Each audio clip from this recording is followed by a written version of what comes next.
The color out of space. West of Arkham, the hills rise wild, and there are valleys with deep woods that no axe has ever cut.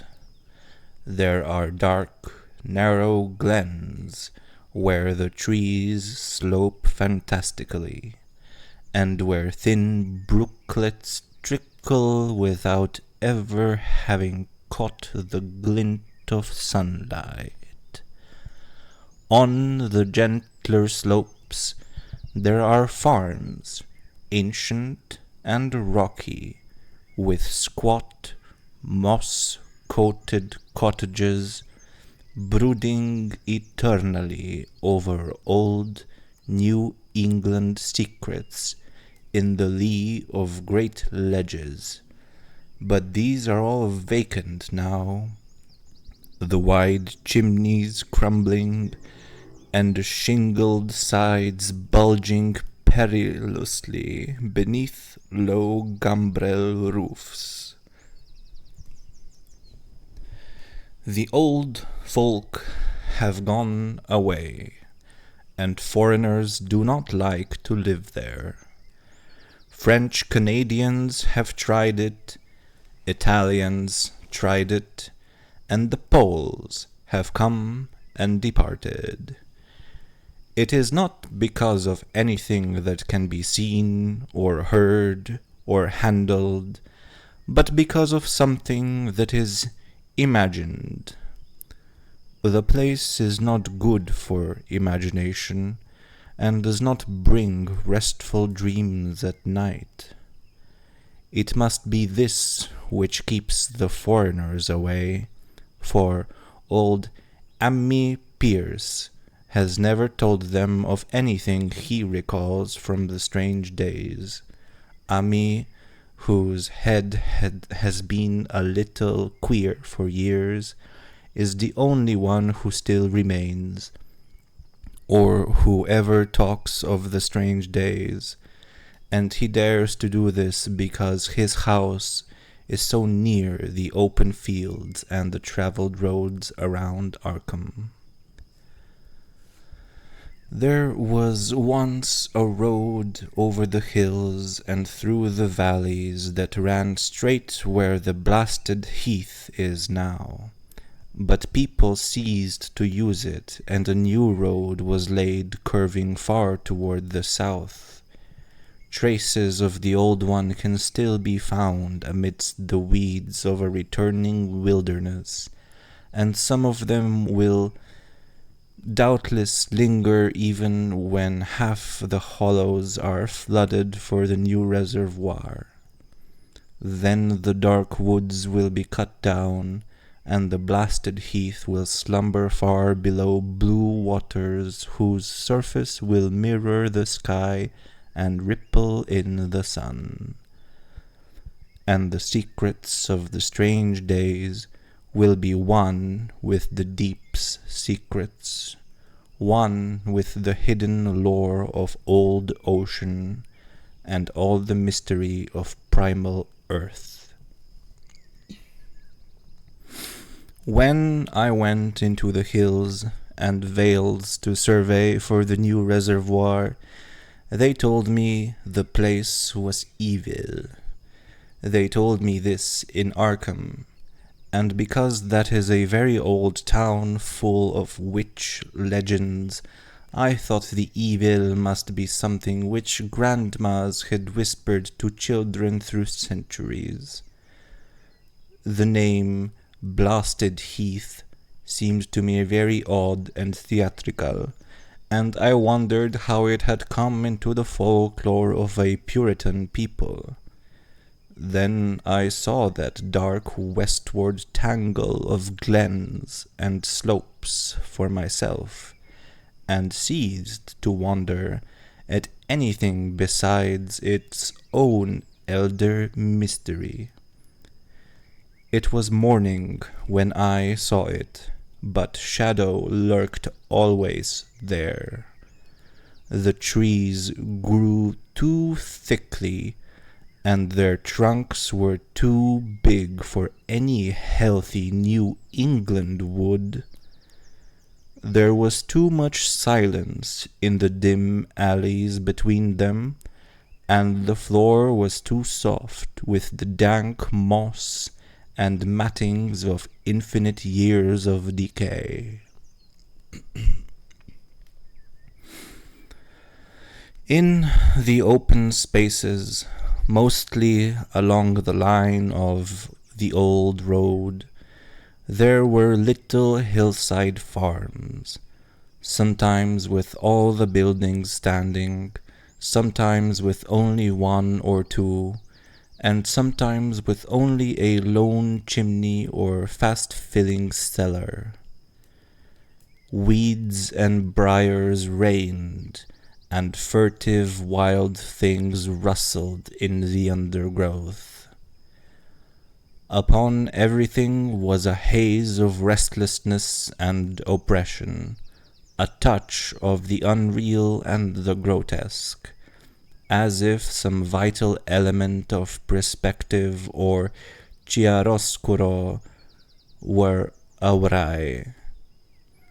I did not wonder that the foreigners would not stay, for this was no region to sleep in. It was too much like a landscape of Salvatore Rosa, too much like some forbidden woodcut in a tale of terror. But even all this was not so bad as the blasted heath. I knew it the moment I came upon it at the bottom of a spacious valley, for no other name could fit such a thing, or any other thing fit such a name. It was as if the poet had coined the phrase from having seen this one particular region. It must, I thought, as I viewed it, be the outcome of a fire. But why had nothing new ever grown over those 5 acres of grey desolation that sprawled open to the sky like a great spot eaten by acid in the woods and fields? It lay largely to the north of the ancient road line, but encroached a little on the other side. I felt an odd reluctance about approaching, and did so at last only because my business took me through and past it. There was no vegetation of any kind on that broad expanse, but only a fine grey dust or ash which no wind seemed ever to blow about. The trees near it were sickly and stunted, and many dead trunks stood or lay rotting at the rim. As I walked hurriedly by, I saw the tumbled bricks and stones of an old chimney and cellar on my right, and the yawning black maw of an abandoned well whose stagnant vapors played strange tricks with the hues of the sunlight. Even the long, dark woodland climb beyond seemed welcome in contrast, and I marveled no more at the frightened whispers of Arkham people. There had been no house or ruin near. Even in the old days the place must have been lonely and remote, and at twilight, dreading to repass that ominous spot, I walked circuitously back to the town by the curving road on the south.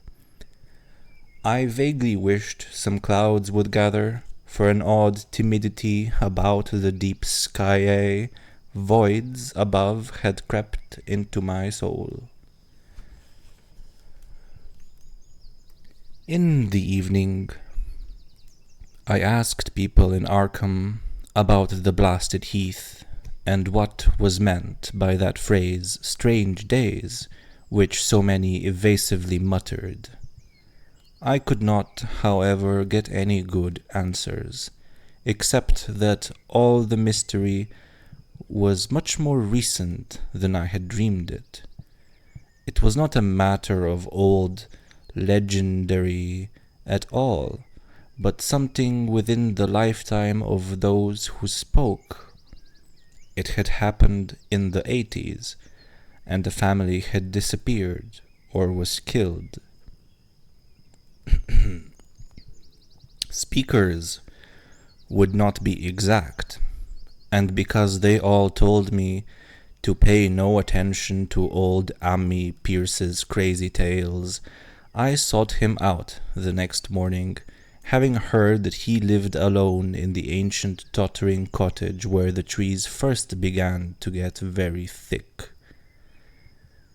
It was a fearsomely ancient place, and had begun to exude the faint miasmal odor which clings about houses that have stood too long. Only with persistent knocking could I rouse the aged man, and when he shuffled timidly to the door, I could tell he was not glad to see me. He was not so feeble as I had expected, but his eyes drooped in a curious way, and his unkempt clothing and white beard made him seem very worn and dismal. Not knowing just how he could best be launched on his tales, I feigned a matter of business, told him of my surveying, and asked vague questions about the district. He was far brighter and more educated than I had been led to think, and before I knew it, had grasped quite as much of the subject as any man I had talked with in Arkham. He was not like other rustics I had known in the sections where reservoirs were to be. From him there were no protests at the miles of old wood and farmland to be blotted out, though perhaps there would have been had not his home lain outside the bounds of the future lake. Relief was all that he showed, relief at the doom of the dark ancient valleys through which he had roamed all his life. They were better under water now, better under water since the strange days. And with this opening, his husky voice sank low, while his body leaned forward and his right forefinger began to point shakily and impressively. It was then that I heard the story, and as the rambling voice scraped and whispered on, I shivered again and again, despite the summer day. Often I had to recall the speaker from ramblings, piece out scientific points which he knew only by a fading parrot memory of Professor's talk, or bridge over gaps where his sense of logic and continuity broke down. When he was done, I did not wonder that his mind had snapped a trifle, or that the folk of Arkham would not speak much of the blasted heath. I hurried back before sunset to my hotel, unwilling to have the stars come out above me in the open, and the next day returned to Boston to give up my position. I could not go into that dim chaos of old forest and slope again, or face another time that grey blasted heath where the black well yawned deep beside the tumbled brick and stone. The reservoir will soon be built now, and all those elder secrets will be safe forever under watery fathoms. But even then I do not believe I would like to visit that country by night, at least not when the sinister stars are out, and nothing could bribe me to drink the new city water of Arkham.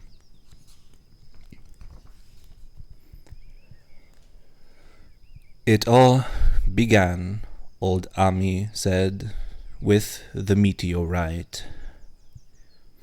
Before that time, there had been no wild legends at all since the witch trials, and even then these western woods were not feared half as much as the small island in the Miskatonic where the devil held court beside a curious stone altar older than the Indians.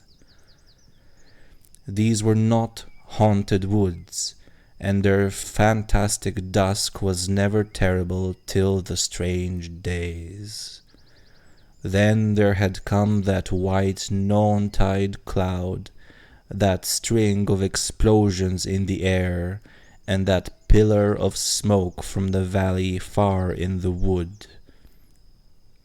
And by night, all Arkham had heard of the great rock that fell out of the sky and bedded itself in the ground beside the well at the Nahum Gardner place.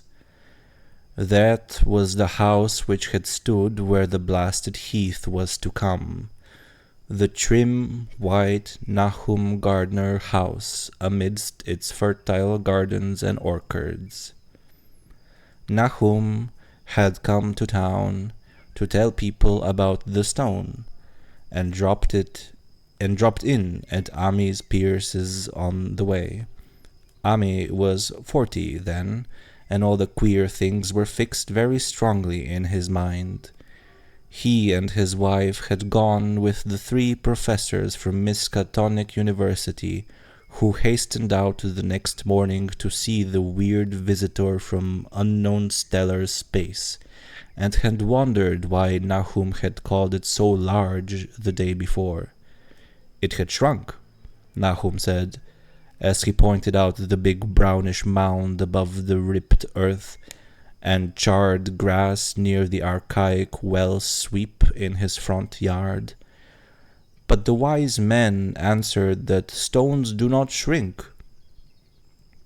Its heat lingered persistently, and Nahum declared it had glowed faintly in the night. The professors tried it with a geologist's hammer and found it was oddly soft. It was in truth so soft to be almost plastic, as they gouged rather than chipped a specimen to take back to the college for testing.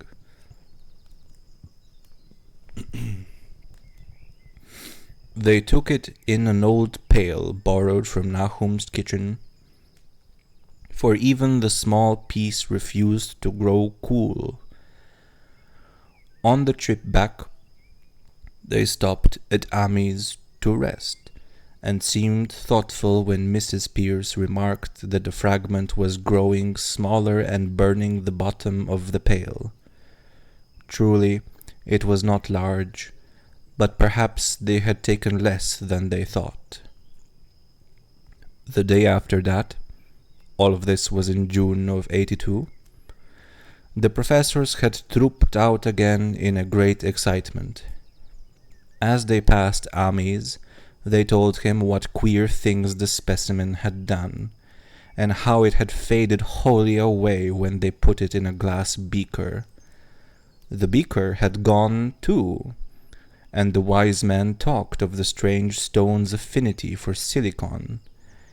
It had acted quite unbelievably in that well-ordered laboratory, doing nothing at all, and showing no occluded gases when heated on charcoal, being wholly negative in the borax bead, and soon proving itself absolutely non-volatile at any producible temperature, including that of the oxyhydrogen blowpipe. On an anvil, it appeared highly malleable, and in the dark its luminosity was very marked. Stubbornly refusing to grow cool, it soon had the college in a state of real excitement, and when upon heating before the spectroscope, it displayed shining bands unlike any known colors of the normal spectrum, there was much breathless talk of new elements, bizarre optical properties, and other things which puzzled men of science are wont to say when faced by the unknown. Hot as it was, they tested it in a crucible with all the proper reagents. Water did nothing. Hydrochloric acid was the same. Nitric acid and even aqua regia merely hissed and spattered against its torrid invulnerability. Ami had difficulty in recalling all these things, but recognized some solvents as I mentioned them in the usual order of use. There were ammonia and caustic soda, alcohol and ether, nauseous carbon disulfide, and a dozen others. But although the weight grew steadily less as time passed, and the fragment seemed to be slightly cooling, there was no change in the solvents to show that they had attacked the substance at all. It was a metal, though, beyond a doubt. It was magnetic, for one thing, and after its immersion in the acid solvents, there seemed to be faint traces of the Wiedmanstätten figures found on meteoric iron. When the cooling had grown very considerable, the testing was carried on in glass, and it was in a glass beaker that they left all the chips made from the original fragment during the work. The next morning, both chips and beaker were gone without trace, and only a charred spot marked the place on the wooden shelf where they had been. All this the professors told Ami as they paused at his door, and once more he went with them to see the stony messenger from the stars, though this time his wife did not accompany him. It had now most certainly shrunk, and even the sober professors could not doubt the truth of what they saw. All around the dwindling brown lump near the well was a vacant space, except where the earth had caved in, and whereas it had been a good 7 feet across the day before, it was now scarcely 5.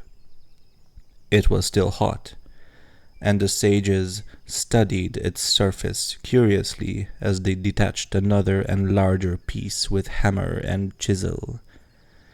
They gouged deeply this time, and as they pried away the smaller mass, they saw that the core of the thing was not quite homogeneous. They had uncovered what seemed to be the side of a large colored globule embedded in the substance. The color, which resembled some of the bands in the almost impossible to describe, and it was only by analogy that they called it color at all. Its texture was glossy, and upon tapping it, appeared to promise both brittleness and hollowness. One of the professors gave it a smart blow with a hammer, and it burst with a nervous little pop. Nothing was emitted, and all trace of the thing vanished with the puncturing. It left behind a hollow, spherical space, about 3 inches across, and all thought it probable that others would be discovered as the enclosing substance wasted away. Conjecture was vain, so after a futile attempt to find additional globules by drilling, the seekers left again with their new specimen, which proved, however, as baffling in the laboratory as its predecessor. Aside from being almost plastic, having heat, magnetism, and slight luminosity, cooling slightly in powerful acids, possessing an unknown spectrum, wasting away in air, and attacking silicon compounds with mutual destruction as a result, it presented no identifying features whatsoever. And at the end of the tests, the college scientists were forced to own that they could not place it. It was nothing of this earth, but a piece of the great outside, and as such dowered with outside properties and obedient to outside laws. That night, there was a thunderstorm, and when the professors went out to Nahum's the next day, they met with a bitter disappointment. The stone, magnetic as it had been, must have had some peculiar electrical property, for it had drawn the lightning. As Nahum said with a singular persistence, 6 times within an hour the farmer saw the lightning strike the furrow in the front yard, and when the storm was over nothing remained but a ragged pit by the ancient well sweep, half choked with a caved-in earth. Digging had borne no fruit, and the scientists verified the fact of the utter vanishment. The failure was total, so that nothing was left to do but go back to the laboratory and test again the disappearing fragment left carefully cased in lead. That fragment lasted a week, at the end of which nothing of value had been learned of it. When it had gone, no residue was left behind, and in time the professors felt scarcely sure that they had indeed seen with waking eyes the decryptic vestige of the fathomless gulfs outside, that lone weird message from other universes and other realms of matter, force, and entity. As was natural, the Arkham papers made much of the incident with its collegiate sponsoring, and sent reporters to talk with Nahum Gardner and his family. At least one Boston daily also sent a scribe, and Nahum quickly became kind of a local celebrity. He was a lean, genial person of about 50, living with his wife and 3 sons on the pleasant farmstead in the valley. He and Ami exchanged visits frequently, as did their wives, and Ami had nothing but praise for him after all these years. He seemed slightly proud of the notice his place had attracted, and talked often of the meteorite in the succeeding weeks. That July and August were hot, and Nahum worked hard at his haying in the 10-acre pasture across Chapman's Brook, his rattling wain wearing deep ruts in the shadowy lanes between. The labor tired him more than it had in other years, and he felt that age was beginning to tell on him. Then fell the time of fruit and harvest. The pears and apples slowly ripened, and Nahum vowed that his orchards were prospering as never before. The fruit was growing to phenomenal size and unwonted gloss, and in such abundance that extra barrels were ordered to handle the future crop. But with the ripening came sore disappointment, for of all that gorgeous array of specuous lusciousness, not one single jot was fit to eat. Into the fine flavor of the pears and apples had crept a stealthy bitterness and sickishness, so that even the smallest bites induced a lasting disgust. It was the same with the melons and tomatoes, and Nahum sadly saw that his entire crop was lost. Quick to connect events, he declared that the meteorite had poisoned the soil, and thanked heaven that most of the other crops were in the upland lot along the road. Winter came early, and was very cold. Ami saw Nahum less often than usual and observed that he had begun to look worried. The rest of his family, too, seemed to have grown taciturn, and were far from steady in their church-going or their attendance at the various social events of the countryside. For this reserve or melancholy no cause could be found, though all of the household confessed now and then to poorer health and a feeling of vague disquiet. Nahum himself gave the most definite statement of anyone when he said he was disturbed about certain footprints in the snow. They were the usual winter prints of red squirrels, white rabbits, and foxes, but the brooding farmer professed to see something not quite right about their nature and arrangement. He was never specific, but appeared to think that they were not as characteristic of the anatomy and habits of squirrels and rabbits and foxes as they ought to be.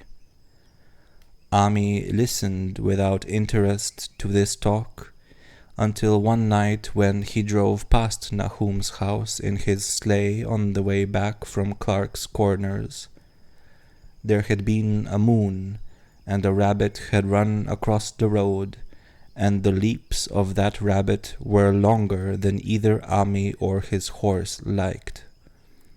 The latter indeed had almost run away when brought up by a firm rein. Thereafter, Ami gave Nahum's tales more respect, and wondered why the gardener dogs seemed so cowed and quivering every morning. They had, it developed, nearly lost the spirit to bark.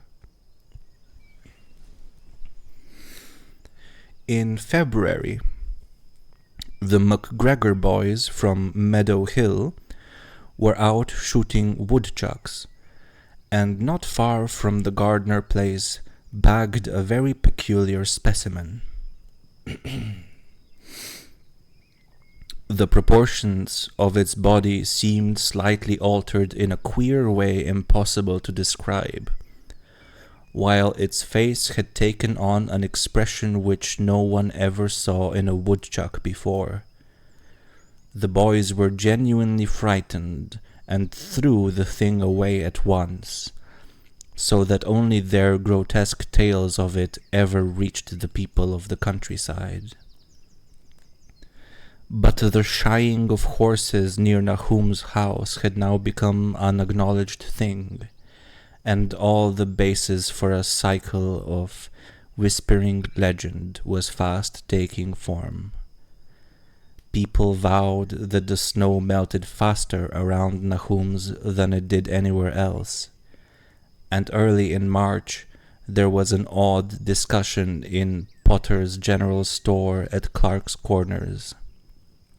Stephen Rice had driven past Gardner's in the morning, and had noticed the skunk cabbages coming up through the mud by the woods across the road.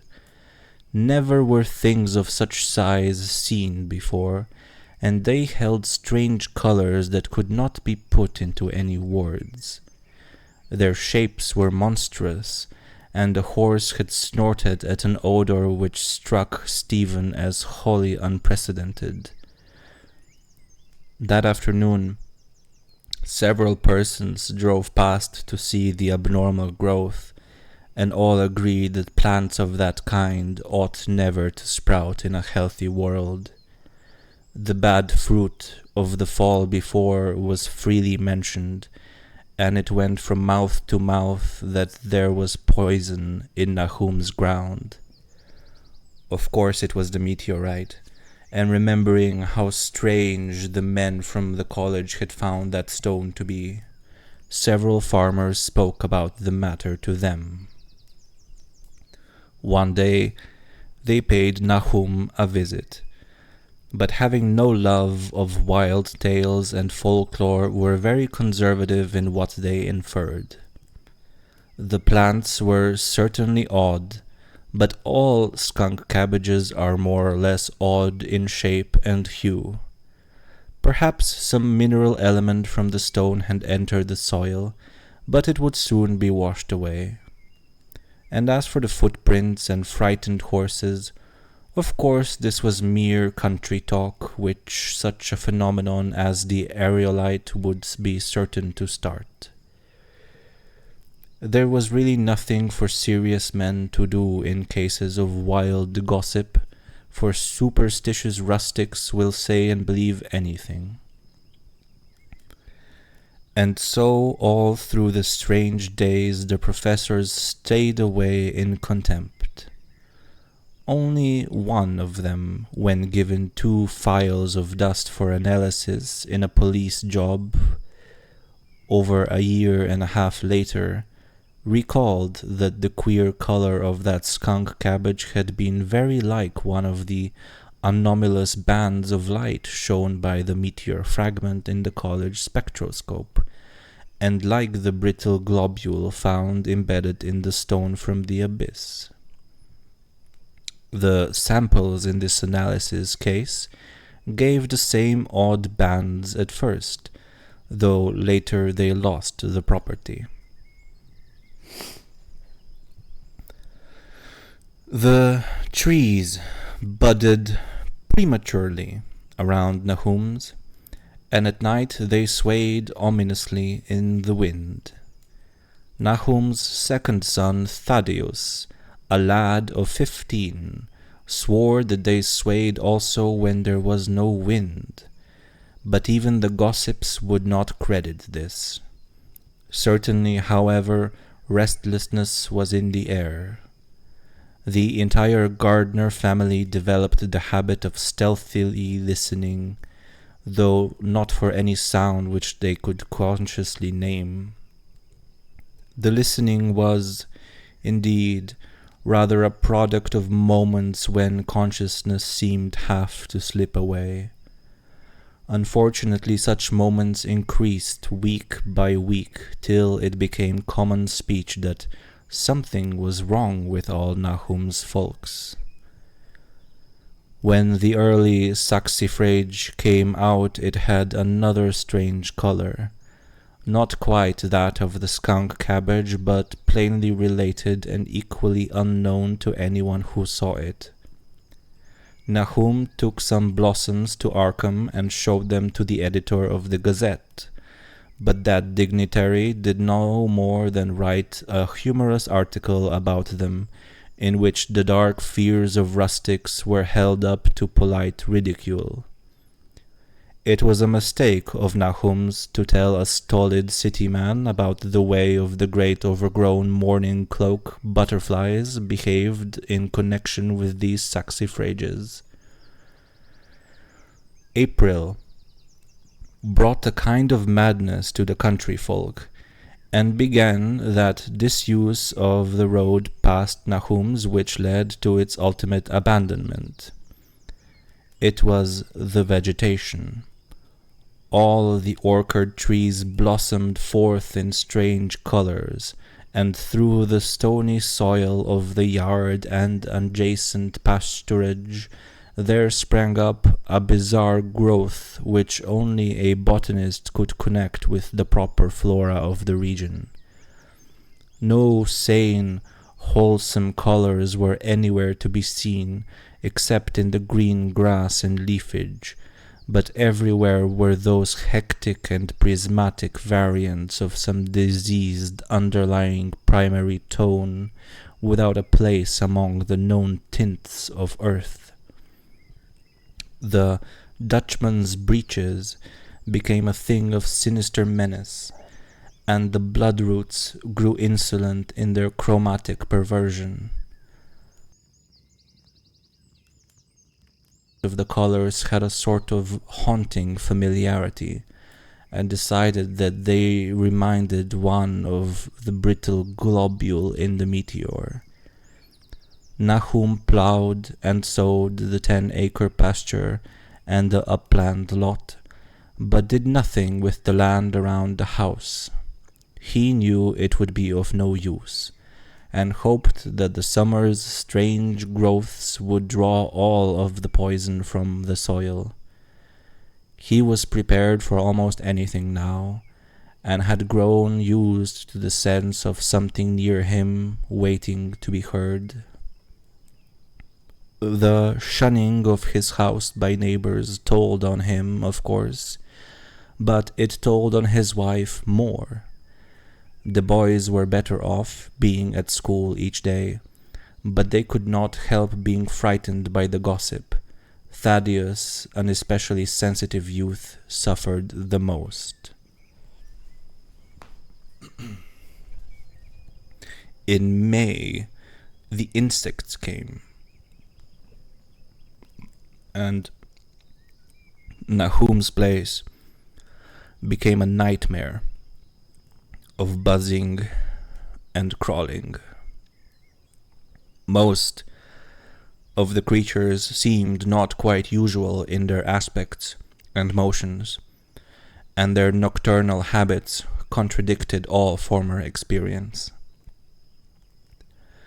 The gardeners took to watching that night, watching in all directions at random for something. They could not tell what. It was then that they all owned that Thaddeus had been right about the trees. Mrs. Gardner was the next to see it from the window as she watched the swollen boughs of a maple against the moonlit sky. The boughs surely moved, and there was no wind. It must be the sap. Strangeness had come into everything growing now. Yet it was none of Nahum's family at all who made the next discovery. Familiarity had dulled them, and what they could not see was glimpsed by a timid windmill salesman from Bolton who drove by one night in ignorance of the country legends.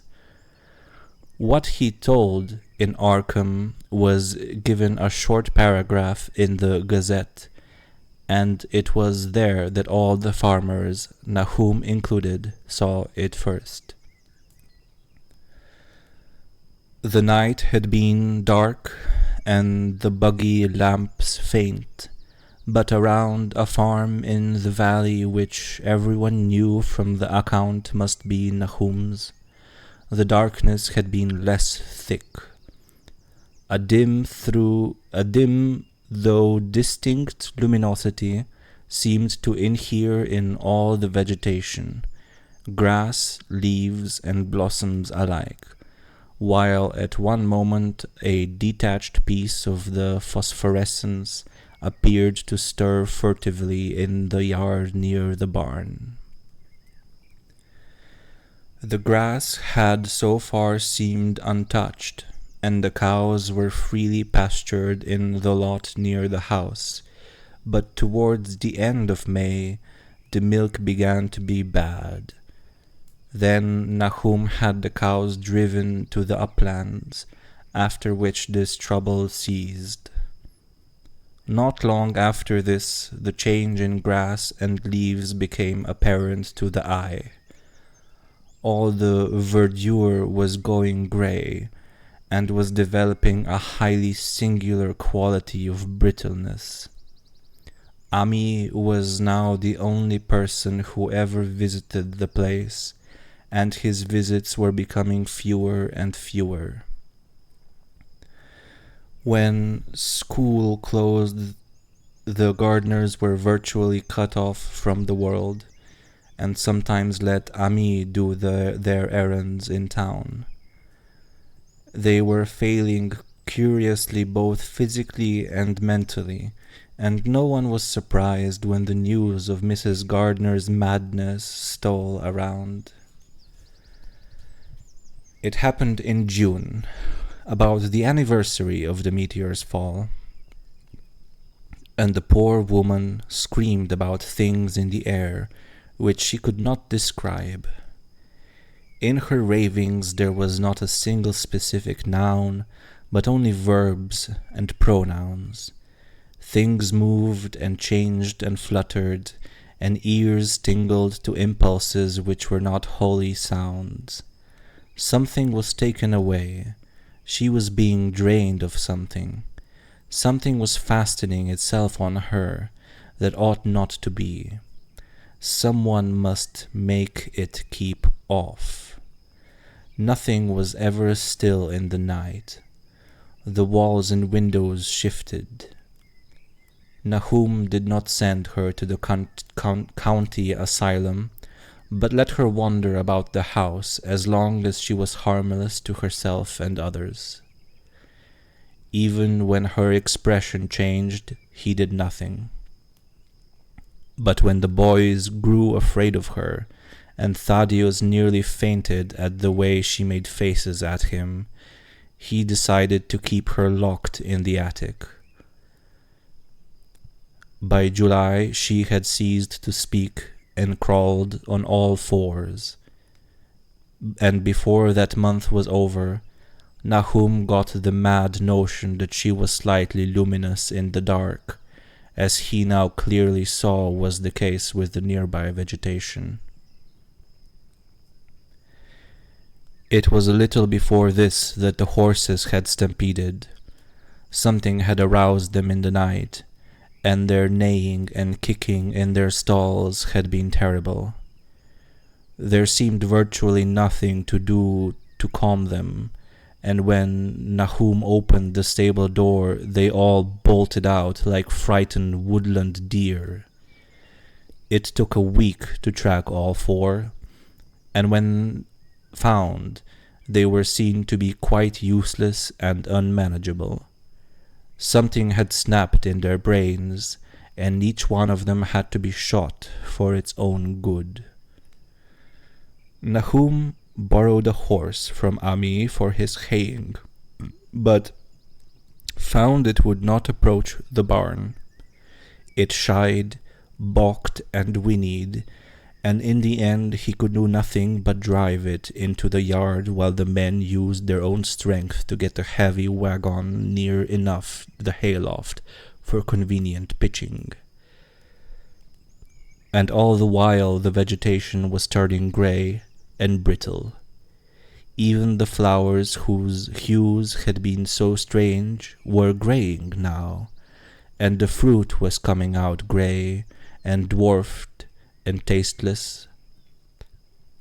The asters and goldenrod bloomed grey and distorted, and the roses and the zinnias and the hollyhocks in the front yard were such blasphemous-looking things that Nahum's oldest boy, Zenas, cut them down.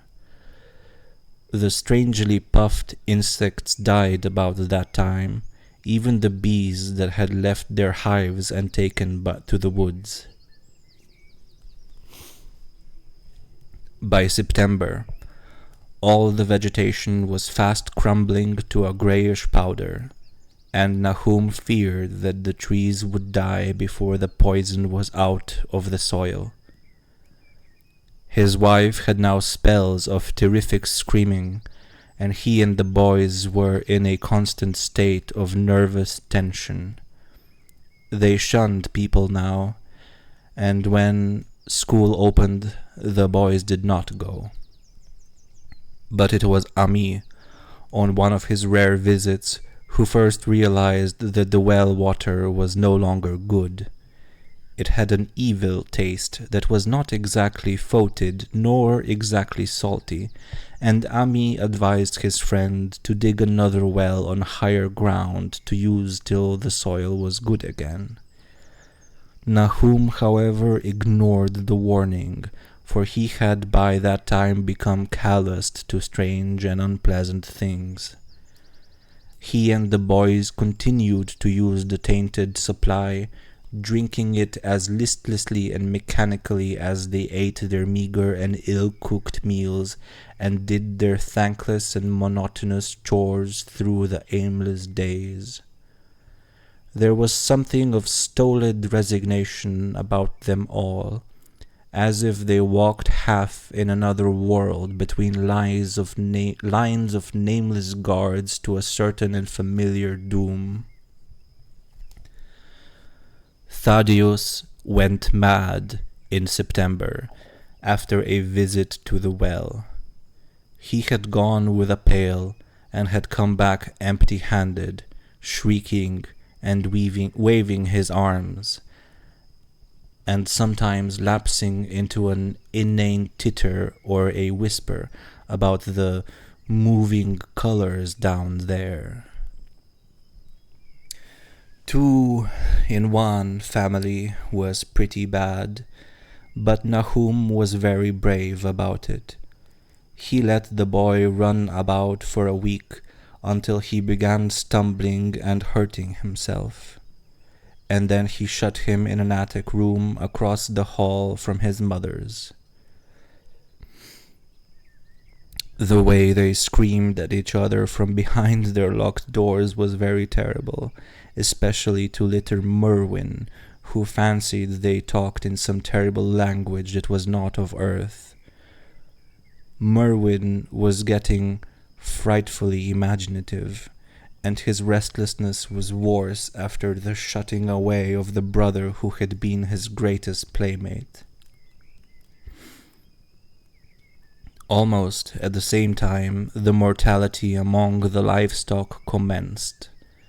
Poultry turned greyish and died very quickly, their meat being found dry and noisome upon cutting. Hogs grew inordinately fat, then suddenly began to undergo loathsome changes which no one could explain.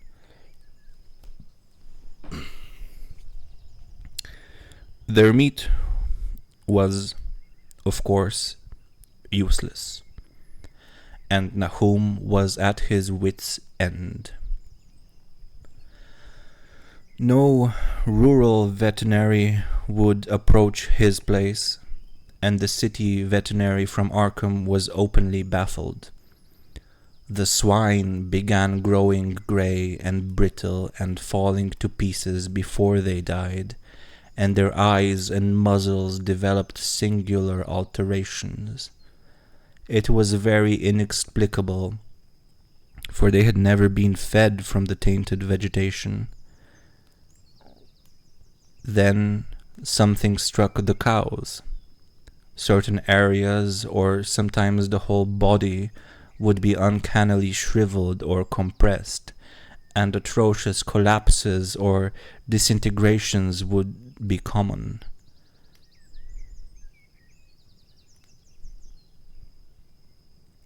In the last stages, and death was always the result, there would be a greying and turning brittle like that which beset the hogs. There could be no question of poison, for all the cases occurred in a locked and undisturbed barn. No bites of prowling things could have brought the virus, for what live beast of earth can pass through solid obstacles? It must be only natural disease. Yet what disease could wreak such results was beyond any mind's guessing. When the harvest came, there was not an animal surviving on the place, for the stock and poultry were dead, and the dogs had run away. These dogs, 3 in number, had all vanished one night, and they were never heard of again. The 5 cats had left some time before, but their going was scarcely noticed, since there now seemed to be no mice, and only Mrs. Gardner had made pets of the graceful felines. On the 19th of October, Nahum staggered into Ami's house with hideous news. The death had come to poor Thaddeus in his attic room, and it had come in a way which could not be told. Nahum had dug a grave in the railed family plot behind the farm, and had put therein what he found. There could have been nothing from outside, for the small barred window and locked door were intact, but it was much as it had been in the barn. Ami and his wife consoled the stricken man as best as they could, but shuddered as they did so. Stark terror seemed to cling round the gardeners and all they touched, and the very presence of one in the house was a breath from regions unnamed and unnameable. Ami accompanied Nahum home with the greatest reluctance, and did what he might to calm the hysterical sobbing of little Merwin. Zenas needed no calming. He had come of late to do nothing but stare into space and obey what his father told him, and Ami thought that his fate was very merciful. Now and then Merwin's screams were answered faintly from the attic, and in response to an inquiring look, Nahum said that his wife was getting very feeble. When night approached, Ami managed to get away, for not even friendship could make him stay in that spot when the faint glow of the vegetation began, and the trees may or may not have swayed without wind. It was really lucky for Ami that he was not more imaginative. Even as things were, his mind was bent ever so slightly, but had he been able to connect and reflect upon all the portents around him, he must inevitably have turned a total maniac. In the twilight he hastened home, the screams of the mad woman and the nervous child ringing horribly in his ears. 3 days later, Nahum burst into Ami's kitchen in the early morning, and in the absence of his host stammered out a desperate tale once more, while Mrs. Pierce listened in a clutching fright. It was little Merwin this time. He was gone. He had gone out late at night with a lantern and pail for water, and had never come back. He'd been going to pieces for days, and hardly knew what he was about. Screamed at everything. There had been a frantic shriek from the yard then, but before the father could get to the door, the boy was gone. There was no glow from the lantern he had taken, and of the child himself no trace. At the time, Nahum thought the lantern and pail were gone too, but when dawn came, and the man had plodded back from his all-night search of the woods and fields, he had found some very curious things near the well.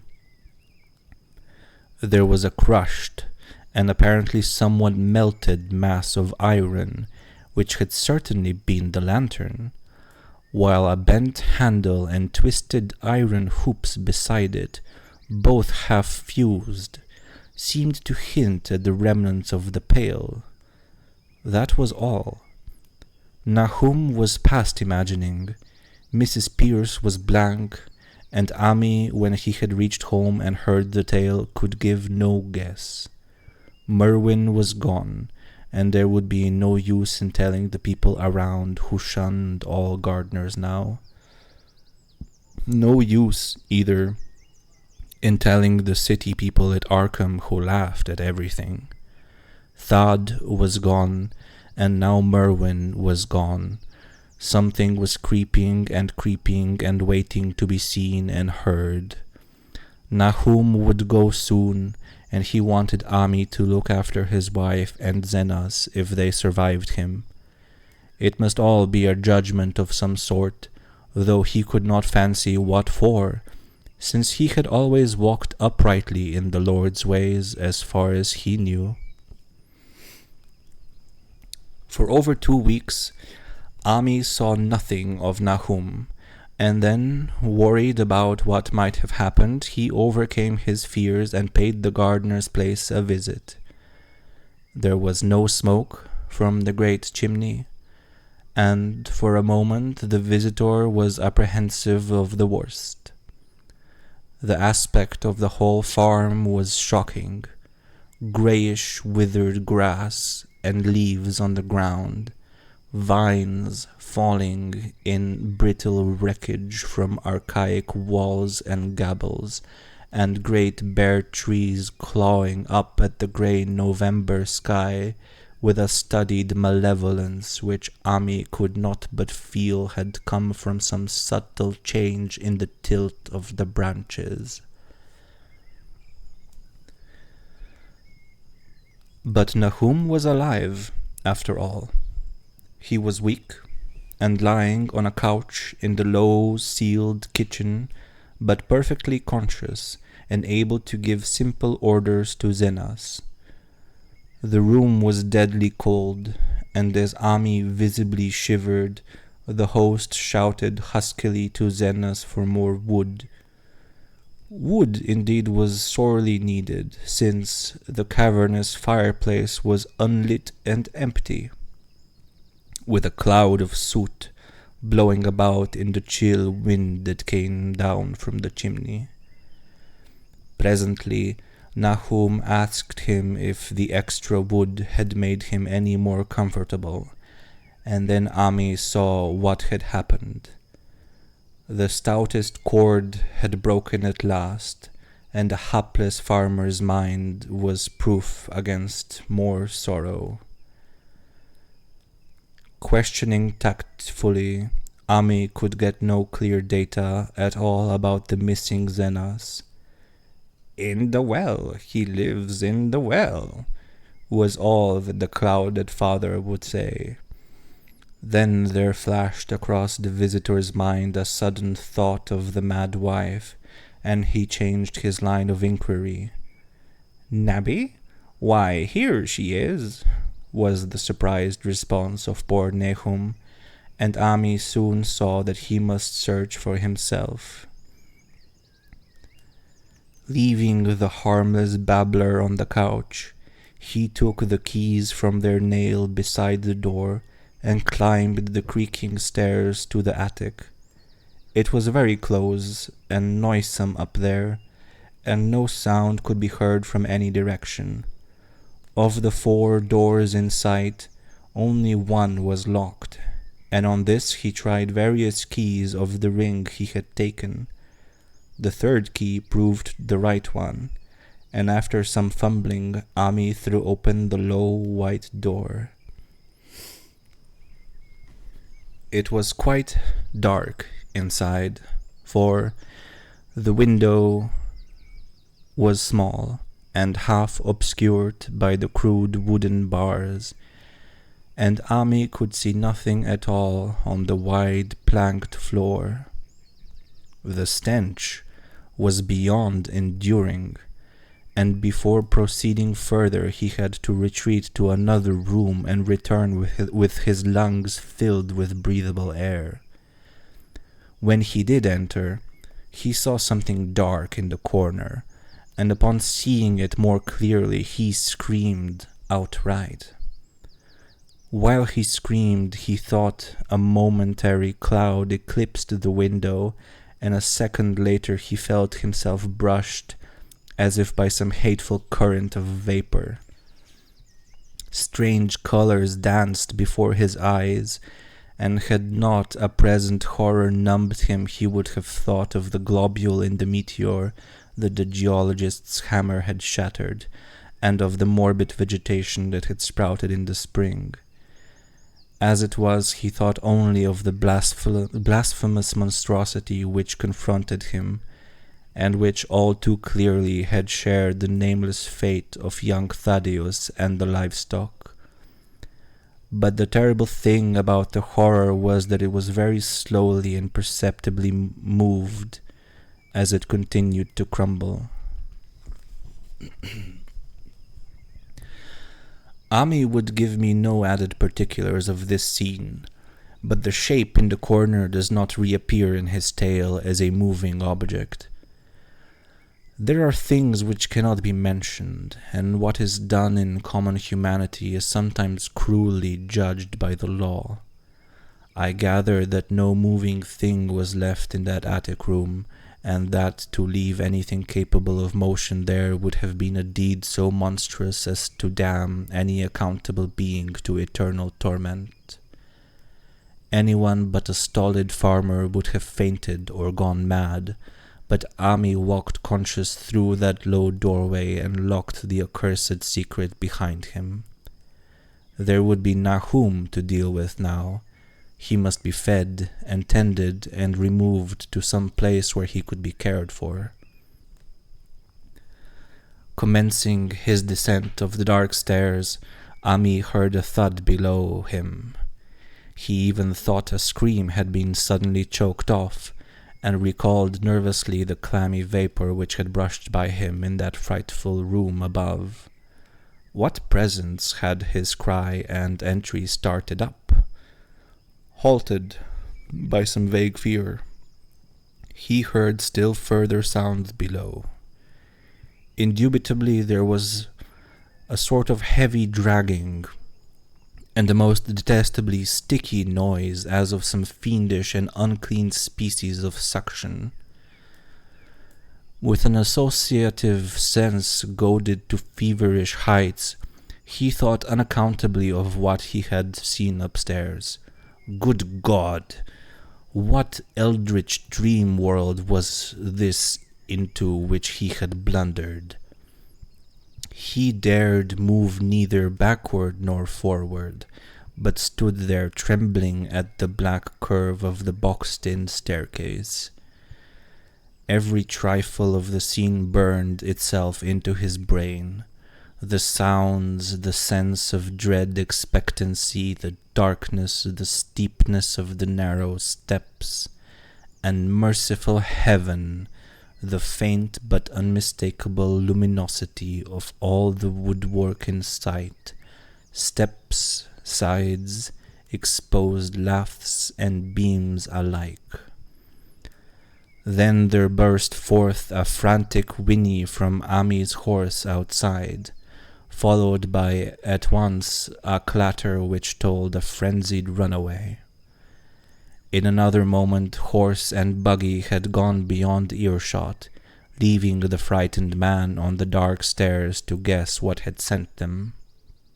But that was not all. There had been another sound out there, a sort of liquid splash, water. It must have been the well. He had left Hero untied near it, and the buggy wheel must have brushed the coping and knocked in a stone, and still the pale phosphorescence glowed in that detestably ancient woodwork. God, how old the house was! Most of it built before 1670, and the gambrel roof no later than 1730. A feeble scratching on the floor downstairs now sounded distinctly, and Ami's grip tightened on a heavy stick he had picked up in the attic for some purpose. Slowly nerving himself, he finished his descent and walked boldly toward the kitchen. But he did not complete the walk because what he sought was no longer there. It had come to meet him, and it was still alive after a fashion. Whether it had crawled or whether it had been dragged by an external forces, Ami could not say, but the death had been at it. Everything had happened in the last half hour, but collapse, graying, and disintegration were already far advanced. There was a horrible brittleness, and dry fragments were scaling off. Ami could not touch it, but looked horrifiedly into the distorted parody that had been a face. "What was it, Nahum? What was it?" he whispered, and the cleft, bulging lips were just able to crackle out a final answer. "Nothing, nothing. The color, it burns, cold and wet, but it burns. It lived in the well. I seen it. A kind of smoke, just like the flowers last spring. The well shone at night. Thad and Merwis and Xanas. Everything alive. Sucking the life out of everything. In that stone. It must have come in that stone. Poisoned the whole place. Don't know what it wants. That round thing them men from the college dug out in the stone. They smashed it. It was that same color. Just the same, like the flowers and plants. Must have been more of them. Seeds. They growed. I seen it the first time this week. Must have got strong on Zenas. He was a big boy full of life. 8 beats down your mind and then gets ye. Burns ye up. In the well water. You was right about that. Evil water. Zenas never came back from the well. Can't get away. Draws ye. Ye know summat's coming, but tain't no use. I seen it time an agent Sanct Zenas was took. Where's Nabby, Ammy? My head's no good. Don't know how long since I fed her. It'll get her if we ain't careful. Just the color. Her face is getting to have that color sometimes towards night, and it burns and sucks. It come from some place where things ain't as they is here. One of them professors said so. He was right.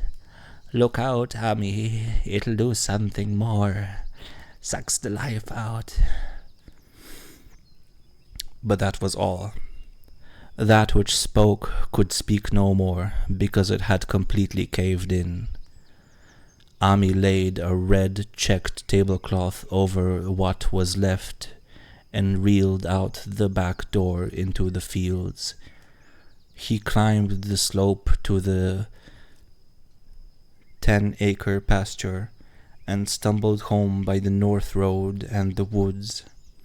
He could not pass that well from which his horses had run away. He had looked at it through the window and had seen that no stone was missing from the rim. Then the lurching buggy had not dislodged anything after all. The splash had been something else, something which went into the well after it had done with poor Nahum. When Ami reached his house, the horses and buggy had arrived before him and thrown his wife into fits of anxiety. Reassuring her without explanations, he set out at once for Arkham and notified the authorities that the Gardner family was no more. He indulged in no details, but merely told of the deaths of Nahum and Nabby, that of Thaddeus being already known, and mentioned that the cause seemed to be the same strange ailment which had killed the livestock. He also stated that Merwin and Zenas had disappeared. There was considerable questioning at the police station, and in the end Ami was compelled to take 3 officers to the Gardner farm, together with the coroner, the medical examiner, and the veterinary who had treated the diseased animals. He went much against his will, but for the afternoon was advancing, and be feared the fall of night over that accursed place. It was some comfort to have so many people with him. The 6 men drove out in a Democrat wagon, following Amy's buggy, and arrived at the pest-ridden farmhouse about 4 o'clock. Used as the officers were to gruesome experiences, not one remained unmoved at what was found in the attic and under the red-checked tablecloth on the floor below. The whole aspect of the farm with its grey desolation was terrible enough, but those two crumbling objects were beyond all bounds. No one could look long at them, and even the medical examiner admitted that there was very little to examine. Specimens could be analyzed, of course, so he busied himself in obtaining them. And here it develops that a very puzzling aftermath occurred at the college laboratory, where the two phials of dust were finally taken. Under the spectroscope, both samples gave off an unknown spectrum, in which many of the baffling bands were precisely like those which the strange meteor had yielded in the previous year. The property of emitting this spectrum vanished in a month, the dust thereafter consisting mainly of alkaline phosphates and carbonates. Ami would not have told the men about the well if he had thought they meant to do anything then and there. It was getting toward sunset, and he was anxious to be away. But he could not help glancing nervously at the stony curb by the great sweep, and when a detective questioned him, he admitted that Nahum had feared something down there. So much so that he had never even thought of searching it for Merwin or Zenas. After that, nothing would do but that they empty and explore the well immediately. So Ami had to wait trembling while pail after pail of rank water was hauled up and splashed on the soaking ground outside. The men sniffed in disgust at the fluid, and toward the last held their noses against the photor they were uncovering. It was not so long a job as they had feared it would be, since the water was phenomenally low. There is no need to speak too exactly of what they found.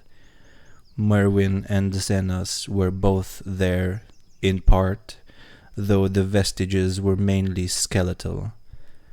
There were also a smaller deer and a large dog in about the same state, and a number of bones of small animals. The ooze and slime at the bottom seemed inexplicably porous and bubbling, and a man who descended on handholds with a long pole found that he could sink the wooden shaft to any depth in the mud of the floor without meeting any solid obstruction. Twilight had now fallen, and lanterns were brought from the house. Then, when it was seen that nothing further could be gained from the well, everyone went indoors and conferred in the ancient sitting room, while the intermittent light of a spectral half-moon played wanly on the grey desolation outside. The men were frankly nonplussed by the entire case, and could find no convincing common element to link the strange vegetable conditions, the unknown disease of livestock and humans, and the unaccountable deaths of Merwin and Zenas in the tainted well.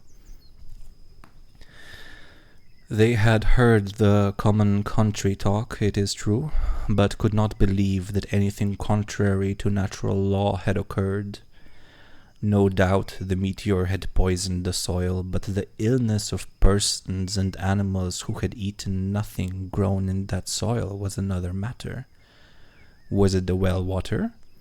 Very possibly. It might be a good idea to analyze it. But what peculiar madness could have made both boys jump in the well? Their deeds were so similar, and the fragments showed that they had both suffered from the grey brittle death. Why was everything so grey and brittle?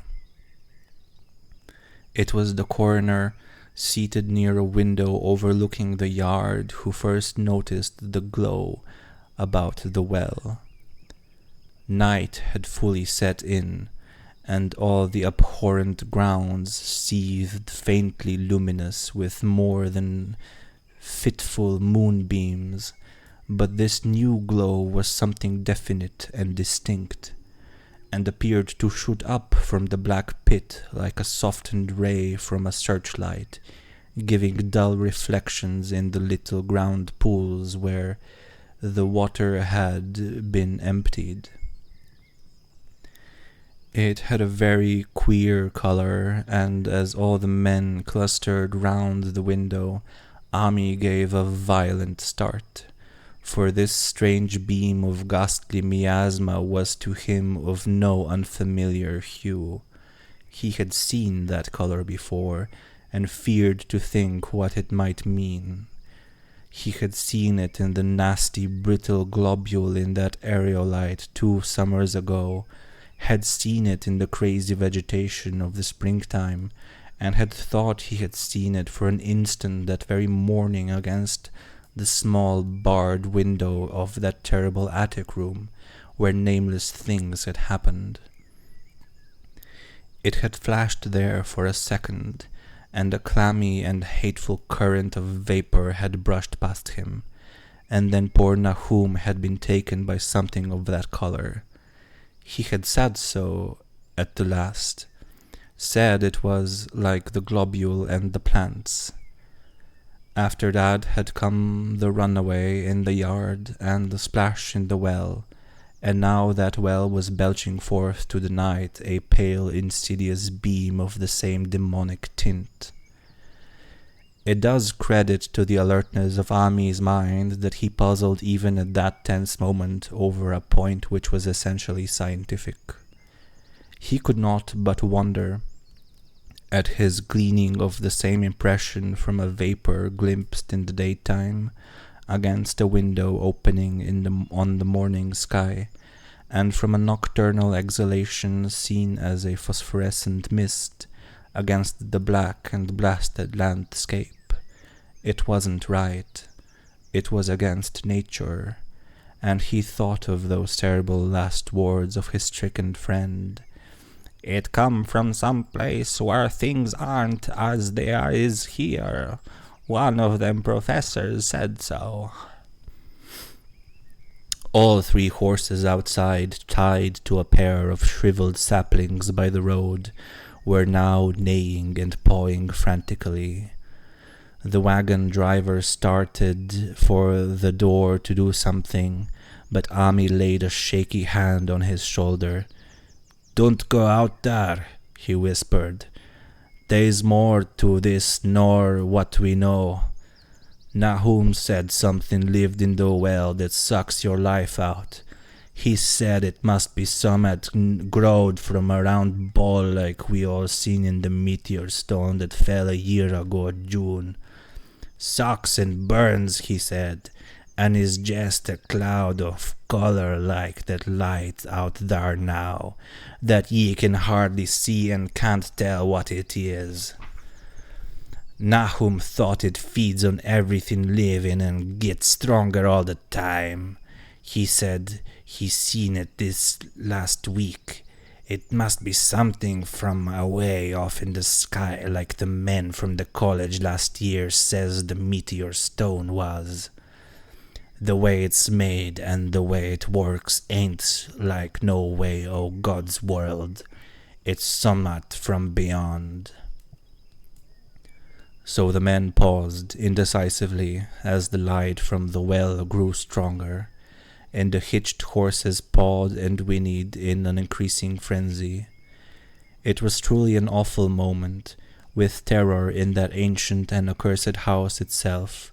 4 monstrous sets of fragments, 2 from the house and 2 from the well.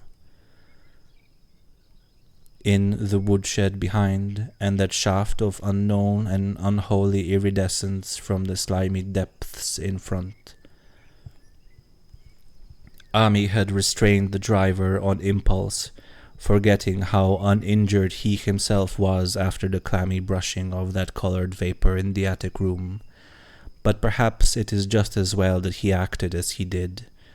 No one will ever know what was abroad that night, and though the blasphemy from beyond had not so far hurt any human or unweakened mind, there is no telling what it might not have done at that last moment, with its seemingly increased strength and the special signs of purpose it was soon to display beneath the half-clouded moonlit sky.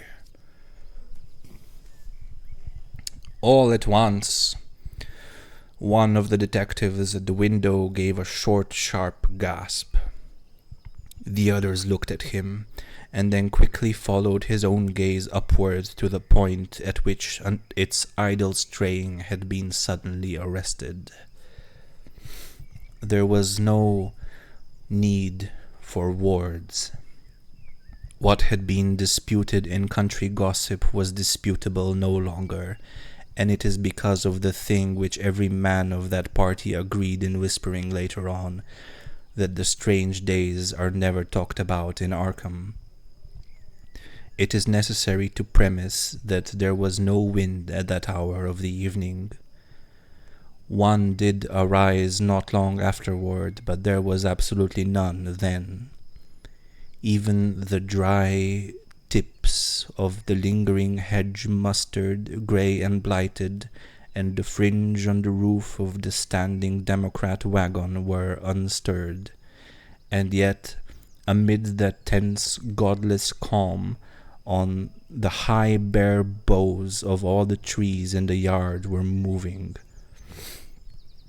They were twitching morbidly and spasmodically, clawing in convulsive and epileptic madness at the moonlit clouds, scratching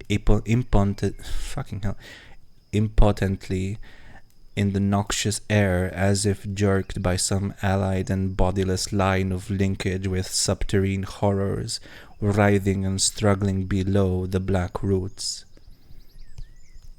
Not a man breathed for several seconds. Then a cloud of darker depth passed over the moon, and the silhouette of clutching branches faded out momentarily. At this there was a general cry, muffled with awe, but husky and almost identical from every throat, for the terror had not faded with the silhouette, and in a fearsome instant of deeper darkness the watchers saw wriggling at that tree-top height 1,000 tiny points of faint and unhallowed radiance, tipping each bow like the fire of Saint Elmo or the flames that come down on the apostles' heads at Pentecost. It was a monstrous constellation of unnatural light, like a gluttered swarm of corpse-fed fireflies, dancing hellish sarabands over an accursed marsh, and its color was that same nameless intrusion which Ami had come to recognize and dread. All the while, the shaft of the phosphorescence from the well was getting brighter and brighter, bringing to the minds of the huddled men a sense of doom and abnormality which far outraced any image their conscious minds could form. It was no longer shining out, it was pouring out, and as the shapeless stream of unplaceable color left the well, it seemed to flow directly into the sky. The veterinary shivered and walked to the front door to drop the heavy extra bar across it. Ami shook no less and had to tuck and point for lack of controllable voice when he wished to draw notice to the growing luminosity of the trees. The neighing and stamping of the horses had become utterly frightful, but not a soul of that group in the old house would have ventured forth for any earthly reward.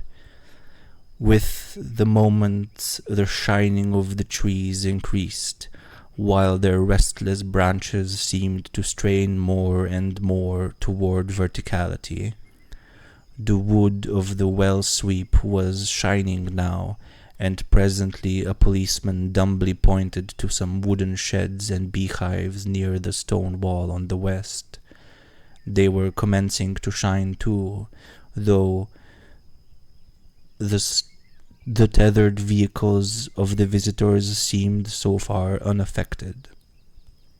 Then there was a wild commotion and clopping in the road, and as Ami quenched the lamp for better seeing, they realized that a span of frantic greys had broken their sapling and run off with the Democrat wagon.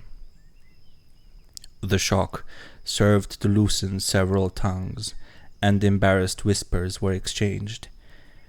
"It spreads on everything organic that's been around here," muttered the medical examiner. No one replied, but the man who had been in the well gave a hint that his long pole must have stirred up something intangible. "It was awful," he added. "There was no bottom at all, just ooze and bubbles and a feeling of something lurking under there." Ami's horse still pawed and screamed deafeningly in the road outside, and nearly drowned its owner's faint quaver as he mumbled his formless reflections. "It fed on them, mind and body, Thad and Merwin, Zenas and Nabby. Nahum was the last. They all drunk the water.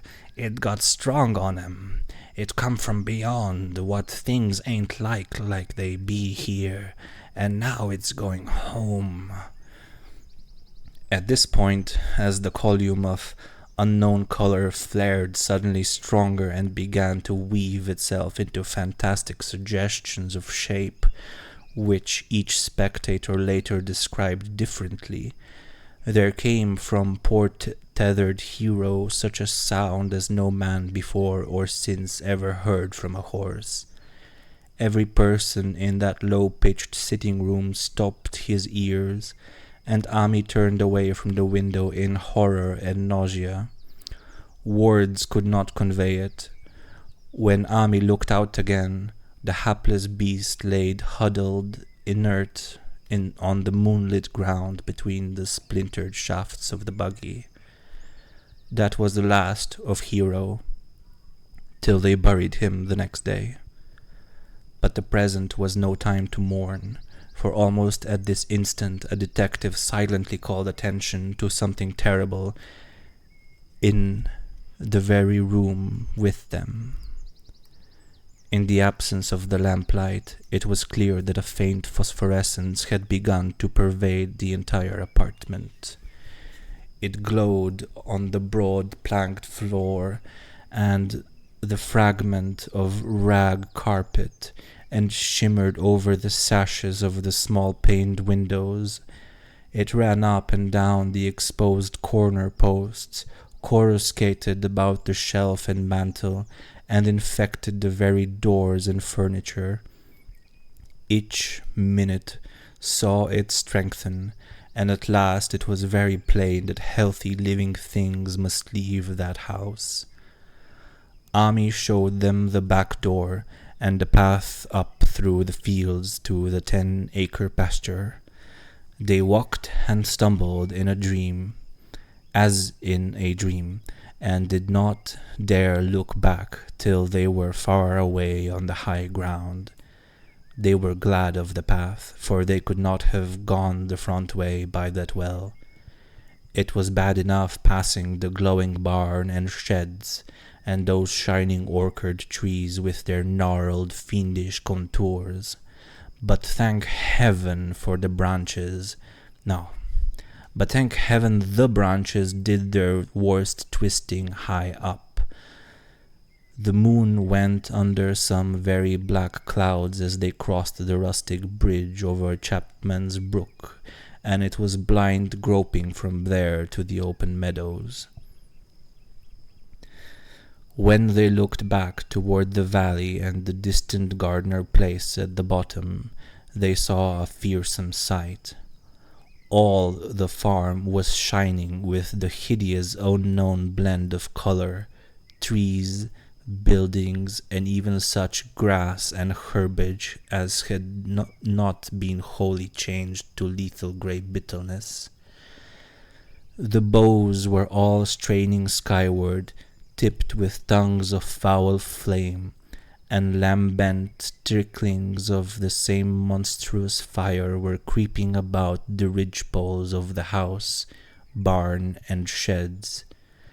It was a scene from a vision of Fuseli, and over all the rest reigned that riot of luminous amorphousness, that alien and undimensioned rainbow of cryptic poison from the well, seething, feeling, lapping, reaching, scintillating, straining, and malignly bubbling in its cosmic and unrecognizable chromaticism.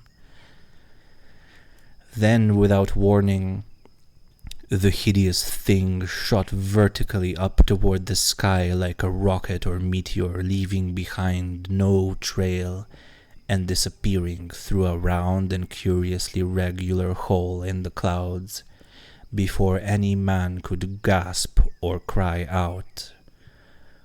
No watcher can ever forget that sight, and Ami stared blankly at the stars of Cygnus Deneb twinkling above the others, where the unknown color had melted into the Milky Way. But his gaze was the next moment called swiftly to earth by the crackling in the valley. It was just that. Only a wooden ripping and crackling, and not an explosion as so many others of the party vowed. Yet the outcome was the same, for in one feverish kaleidoscopic instant there burst up from that doomed and accursed farm a gleamingly eruptive cataclysm of unnatural sparks and substance, blurring the glance of the few who saw it, and sending forth to the zenith a bombarding cloudburst of such colored and fantastic fragments as our universe must needs disown. Through quickly reclosing vapors they followed the great morbidity that had vanished, and in another second they had vanished too. Behind and below was only a darkness to which the men dared not return, and all about was a mounting wind which seemed to sweep down in black frore gusts from interstellar space. It shrieked and howled and lashed the fields and distorted woods in a mad cosmic frenzy, till soon the trembling party realized it would be no use waiting for the moon to show what was left down there at Nahum's. Too awed even to hint theories, the 7 shaking men trudged back toward Arkham by the north road. Ami was worse than his fellows, and begged them to see him inside his own kitchen instead of keeping straight on to town. He did not wish to cross the blighted, wind-whipped woods alone to his home on the main road, for he had had an added shock that the others were spared, and was crushed forever with a brooding fear he dared not even mention for many years to come. As the rest of the watchers on that tempestuous hill had stolidly set their faces toward the road, Ami had looked back an instant at the shadowed valley of desolation so lately sheltering his ill-starred friend, and from that stricken, faraway spot he had seen something feebly rise, only to sink down again upon the place from which the great shapeless horror had shot into the sky. It was just a color, but not any color of our earth or heavens.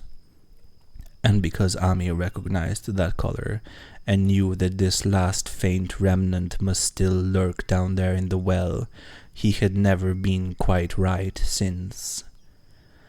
Ami would never go near that place again. It is 44 years now since the horror happened, but he has never been there and will be glad when the new reservoir blots it out. I shall be glad too, for I do not like the way the sunlight changed color around the mouth of that abandoned well I passed. I hope the water will always be very deep, but even so I shall never drink it. I do not think I shall visit the Arkham country hereafter. 3 of the men who had been with Ami returned the next morning to see the ruins by daylight, but there were not any real ruins, only the bricks of the chimney, the stone of the cellar, some minerals and metallic litter here and there, and the rim of that nefandous well, save for Ami's dead horse, which they towed away and buried, and the buggy which they shortly returned to him.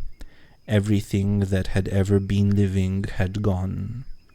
5 eldritch acres of dusty grey desert remained, nor has anything ever grown there since. To this day it sprawls openly to the sky like a great spot eaten by acid in the woods and fields, and the few who have ever dared glimpse it in despite of the rural tales have named it the Blasted Heath. The rural tales are queer. They might be even queerer if city men and college chemists could be interested enough to analyze the water from that disused well, or the grey dust that no wind seemed to disperse. Botanists, too, ought to study the stunted flora on the borders of that spot, for they might shed light on the country notion that the blight is spreading, little by little, perhaps an inch a year. People say the color of the neighboring herbage is not quite right in the spring, and that wild things leave queer prints in the light winter snow. Snow never seems quite so heavy on the Blasted Heath as it is elsewhere. Horses, the few that are left in this motor age, grow skittish in the silent valley, and hunters cannot depend on their dogs too near the splotch of greyish dust. They say the mental influences are very bad, too. Numbers went queer in the years after Nahum's taking, and always they lacked the power to get away. Then the stronger-minded folk all left the region, and only the foreigners tried to live in the crumbling old homesteads.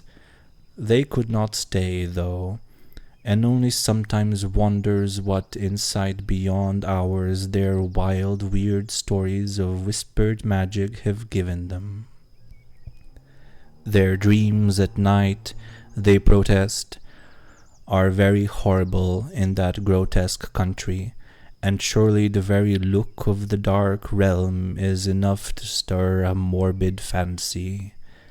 No traveler has ever escaped a sense of strangeness in those deep ravines, and artists shiver as they paint thick woods whose mystery is as much of the spirit as of the eye. I myself am curious about the sensation I derived from my one lone walk before Ami told me his tale. When twilight came, I had vaguely wished some clouds would gather, for an old timidity about the deep skyey voids above had crept into my soul. Do not ask me for my opinion. I do not know. That is all. There was no one but Ami to question, for Arkham people will not talk about the strange days, and all 3 professors who saw the aerolite and its colored globule are dead. There were other globules, depend upon that. One must have fed itself and escaped, and probably there was another which was too late. No doubt it is still down the well. I know there was something wrong with the sunlight I saw above the miasmal brink. The rustics say the blight creeps an inch a year, so perhaps there is a kind of growth or nourishment even now. But whatever demon hatching is in there, it must be tethered to something, or else it would quickly spread. Is it fastened to the roots of those trees that claw the air? One of the current Arkham tales is about fat oaks that shine and move as they ought not to do at night. What it is, only God knows. In terms of matter, I suppose the things Ami described would be called a gas, but this gas obeyed the laws that are not of our cosmos. This was no fruit of such worlds and suns as shine on the telescopes and photographic plates of our observatories. This was no breath from the skies whose motions and dimensions our astronomers measure or deem too vast to measure. It was just a caller out of space, a frightful messenger from unformed realms of infinity beyond, and all nature as we know it. From realms whose mere existence stuns the brain and numbs us with the black extra-cosmic gulfs it throws open before our frenzied eyes. I doubt very much if Ami consciously lied to me, and I do not think his tale was all a freak of madness as the townfolk had forewarned. Something terrible came to the hills and valleys of that meteor, and something terrible, though I know not in what proportion, still remains. I shall be glad to see the water come. Meanwhile, I hope nothing will happen to Ami. He saw so much of the thing, and its influence was so insidious. Why has he never been able to move away? How clearly he recalled those dying words of Nahum's, "Can't get away. Draws ye. Ye knew sometimes coming, but 'tain't no use." Ami is such a good old man. When the reservoir gang gets to work, I must write the chef and the chief engineer to keep a sharp watch on him. I would hate to think of him as the grey, twisted, brittle monstrosity which persists more and more in troubling my sleep. The end.